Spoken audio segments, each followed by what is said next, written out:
Welcome. Today, we are looking at inorganic chemistry review. This is a key topic in your chemistry exams for SS3. Pay close attention. Let us begin.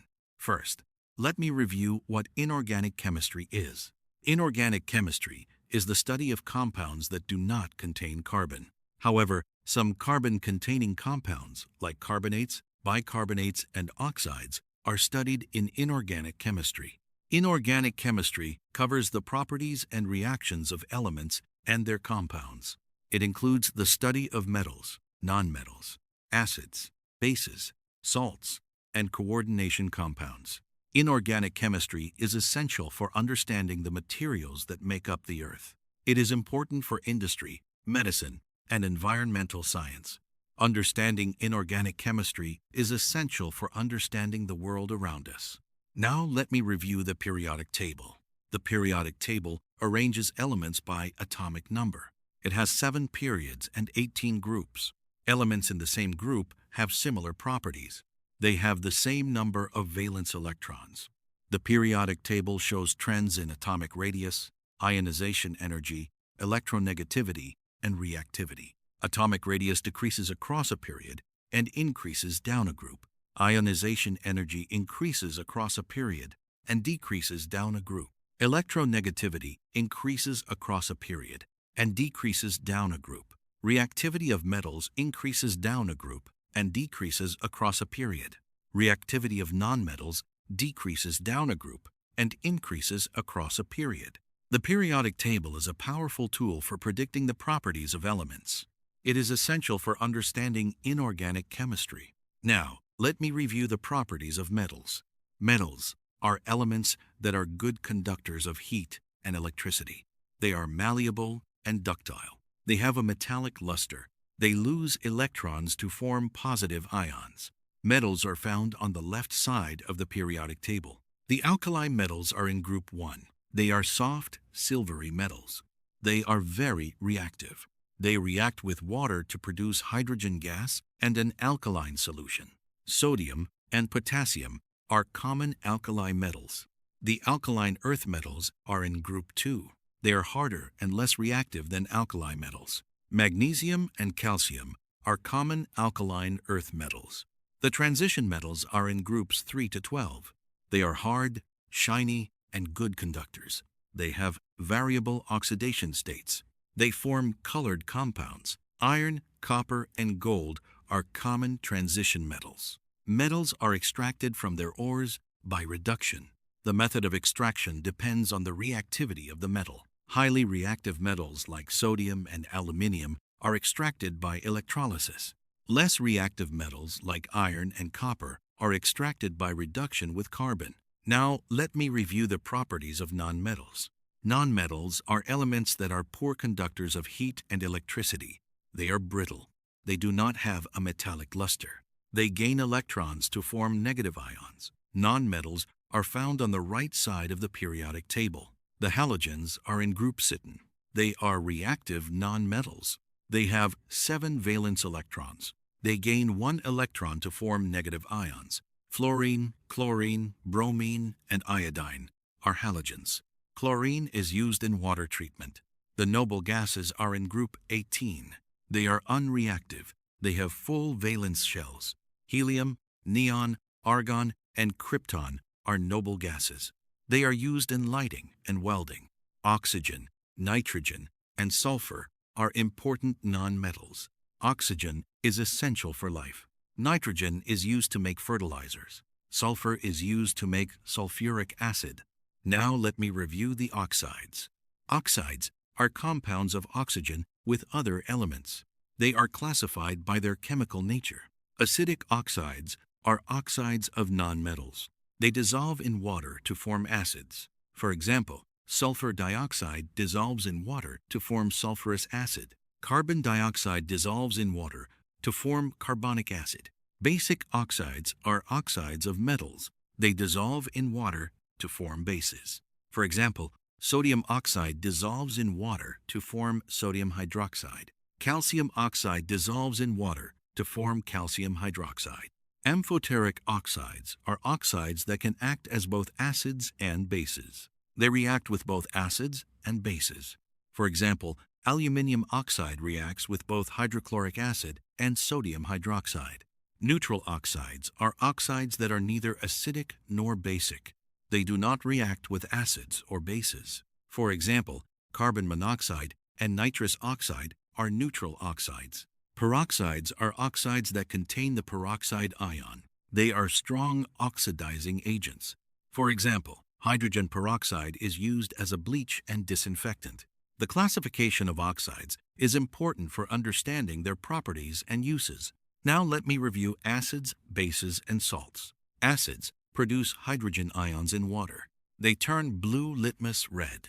They react with bases to form salts in water. They react with metals to produce hydrogen gas. They react with carbonates to produce carbon dioxide gas. Strong acids completely dissociate in water. Weak acids partially dissociate in water. Bases produce hydroxide ions in water. They turn red litmus blue. They react with acids to form salts and water. Strong bases completely dissociate in water. Weak bases partially dissociate in water. Salts are formed when the hydrogen ion of an acid is replaced by a metal ion or ammonium ion. Salts are ionic compounds. They are composed of cations and anions. Salts can be soluble or insoluble in water. The solubility of salts depends on the ions present. Most sodium, potassium, and ammonium salts are soluble. Most nitrates are soluble. Most chlorides are soluble, except silver chloride and lead chloride. Most sulfates are soluble, except barium sulfate, calcium sulfate, and lead sulfate. Most carbonates are insoluble, except sodium carbonate, potassium carbonate, and ammonium carbonate. Most hydroxides are insoluble, except sodium hydroxide, potassium hydroxide, and calcium hydroxide. Now let me review the extraction of metals. Metals are extracted from their ores. The method of extraction depends on the reactivity of the metal. Highly reactive metals like sodium, potassium, calcium, and aluminium are extracted by electrolysis. Sodium is extracted by the electrolysis of molten sodium chloride. Aluminium is extracted by the electrolysis of molten aluminium oxide. Less reactive metals like iron, zinc, and copper are extracted by reduction with carbon. Iron is extracted from iron ore in a blast furnace. The iron ore is reduced by carbon monoxide. The reaction is Fe2O3 plus 3CO equals 2Fe plus 3CO2. Zinc is extracted from zinc oxide by reduction with carbon. Copper is extracted from copper oxide by reduction with carbon. Very unreactive metals like gold and silver are found in the native state. They do not need to be extracted. They are found as pure metals. Now let me review the preparation of chlorine. Chlorine is prepared in the laboratory by the oxidation of hydrochloric acid. Manganese dioxide is used as the oxidizing agent. The reaction is MnO2 plus 4HCl equals MnCl2 plus Cl2 plus 2H2O. The gas is collected by downward displacement of air. It is a greenish-yellow gas with a pungent smell. Chlorine is also prepared industrially by the electrolysis of brine. The chlor-alkali process produces chlorine, sodium hydroxide, and hydrogen. Chlorine is used in water treatment, bleach, PVC, and the manufacture of many chemicals. Now, let me review the preparation of ammonia. Ammonia is produced by the Haber process. Nitrogen and hydrogen react at high temperature and pressure. An iron catalyst is used. The reaction is N2 plus 3H2 equals 2NH3. The reaction is reversible. It is exothermic. High pressure favors the forward reaction. Low temperature favors the forward reaction. The ammonia is removed by cooling. The unreacted gases are recycled. Ammonia is used to make fertilizers. It is used to make nitric acid. It is used as a refrigerant. Now, let me review the preparation of sulfuric acid. Sulfuric acid is produced by the contact process. Sulfur is burned to form sulfur dioxide. Sulfur dioxide is oxidized to sulfur trioxide. using a vanadium pentoxide catalyst. Sulfur trioxide is absorbed in sulfuric acid to form oleum. Oleum is diluted with water to form concentrated sulfuric acid. The contact process is used to produce most of the world's sulfuric acid. Sulfuric acid is used to make fertilizers, detergents, dyes, explosives, and many other chemicals. A common exam question asks you to distinguish between acidic and basic oxides. Here is a sample answer. Acidic oxides are oxides of non-metals. They dissolve in water to form acids. Basic oxides are oxides of metals. They dissolve in water to form bases. Acidic oxides react with bases to form salts and water. Basic oxides react with acids to form salts and water. Amphoteric oxides react with both acids and bases. Neutral oxides react with neither. Another exam question asks you to explain the extraction of iron. Here is your answer. Iron is extracted from iron ore in a blast furnace. The iron ore is reduced by carbon monoxide. The reaction is Fe2O3 plus 3CO equals 2Fe plus 3CO2. Limestone is added to remove impurities. It forms slag. The slag floats on top of the molten iron. The iron is tapped off from the bottom. The blast furnace operates at high temperature. The iron produced is called pig iron. Another exam question asks you to describe the Haber process. Here is your answer. The Haber process produces ammonia. Nitrogen and hydrogen react at high temperature and pressure. An iron catalyst is used. The reaction is N2 plus 3H2 equals 2NH3. The reaction is reversible. It is exothermic. High pressure favors the forward reaction. Low temperature favors the forward reaction. The ammonia is removed by cooling. The unreacted gases are recycled. The Haber process is used to produce ammonia for fertilizers.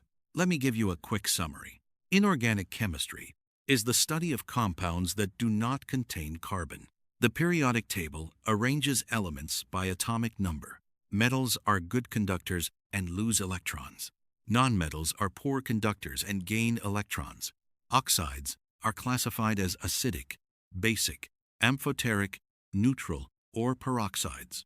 Acids, bases, and salts are important classes of compounds. Metals are extracted by electrolysis or reduction with carbon. Chlorine is prepared by oxidation of hydrochloric acid or electrolysis of brine. Ammonia is produced by the Haber process. Sulfuric acid is produced by the contact process. Practice these concepts.